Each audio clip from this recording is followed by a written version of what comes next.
So thinking through some of the things we've been reading the last 4 weeks or so in E100, trying to put some of the pieces together and remembering what's going on and what to carry forward. One of the things I'm struck by is we're moving through Genesis and Exodus, and we're seeing these big important events take place. Yeah. And just trying to keep all this in line as like a narrative or something like that. Yeah. I think you have to realize, like, everything that happens gives you questions that propel you forward. Yeah.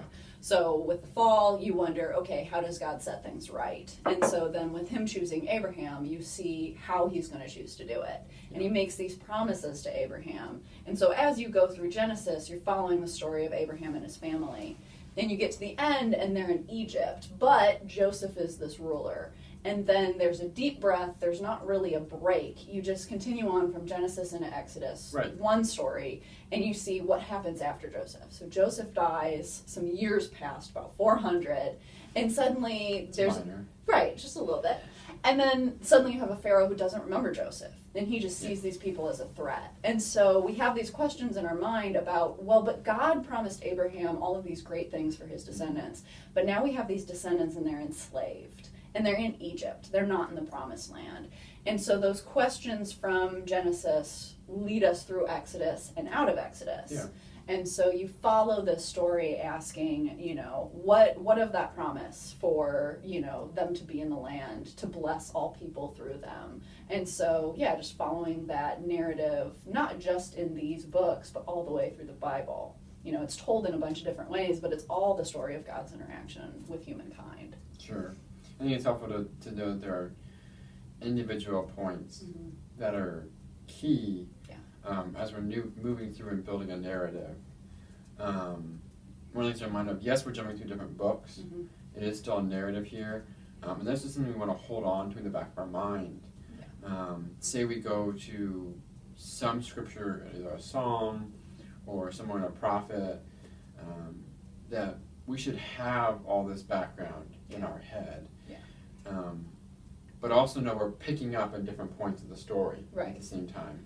Kind of like an episode of Friends. So you pick up in season 4 or 5. You might remember because you've seen the story through what happened before. But it also makes me think that there are these key moments, though, like these defining things that are turning points. And I think we see that, one in the Exodus, leaving from Egypt, but also where God kind of makes this covenant on Mount Sinai. Right? Yeah, Exodus has this story that really is like the origin story of Israel, how Israel became a nation. And, him bringing them out of Egypt is important, and it is used as this image throughout the rest of the Bible. But stuff happens after that. They have the conflict with Pharaoh, and they get out of Egypt, but that's not really the story. The story is what happens next. That's where God takes them from just being a bunch of related people to being a nation. And he establishes with them this covenant, and he gives them a law.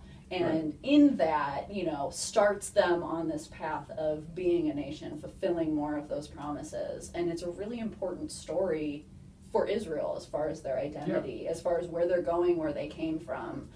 It's a really crucial story that gets told. Right, and as a nation, I think it's helpful to know now we are watching a nation go forward. Yes, they're descendants of Abraham, but this is how is a nation going to do. And so we're going to start to see questions that a nation would have. Political enemies, wars, versus just conflict between tribes, whatever. I think that's really helpful at the same time. And in the law, it gives them the way their society is supposed to run. And it gives them and figuring that out, though, too. And it tells them, how to do what is right in Yahweh's sight. And it gives them the sacrificial system, which makes space for them to make mistakes. And so it's this really important thing because it informs so much of what happens after, why they do what they do, why things happen like they happen. And so, you can't forget Genesis, you can't forget Exodus as you move forward, no matter where in the Bible you're picking up. And just keeping all of the back of our mind as we continue to go. We're moving at a pretty decent clip here. But knowing that the characters we're going to encounter later on are a product of what has already happened. And they have all of this in their minds. Yes, exactly. remembering where we're at in that plot sequence. Yeah. At the same time as well. Yep. I think that's really helpful as we read. Yeah, definitely.